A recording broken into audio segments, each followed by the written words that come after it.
L'analyse de données, ou machine learning, ce que l'on appelle biostatistique dans le domaine de la biologie, présente quatre grands thèmes.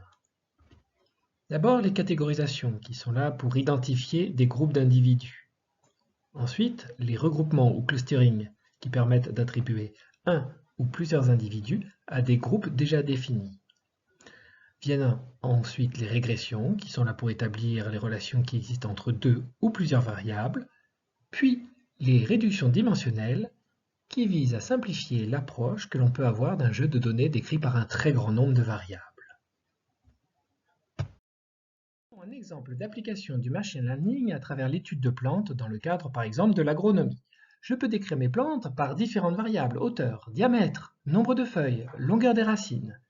Et si je veux voir si mes plantes grandissent mieux lorsque je fais usage d'un engrais, il va falloir que je simplifie mon approche. C'est ce que je vais pouvoir faire grâce aux réductions dimensionnelles qui vont pouvoir définir une seule variable de type croissance. Ce sera une approche de type analyse en composantes principales, mais il existe des alternatives plus modernes et plus efficaces. Cela fait, je vais pouvoir construire un graphique simple et mettre en place une régression linéaire dessus qui va me permettre de comprendre quels sont les effets de mon engrais sur la croissance.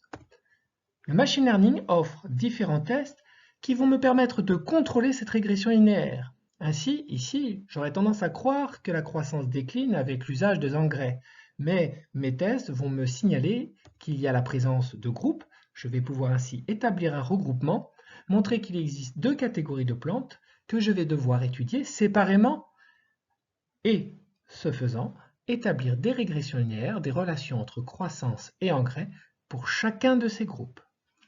Ainsi, je vois que le machine learning, ou biostatistique, ou l'analyse de données, est très utile aux chercheurs pour comprendre un jeu de données de façon particulièrement efficace.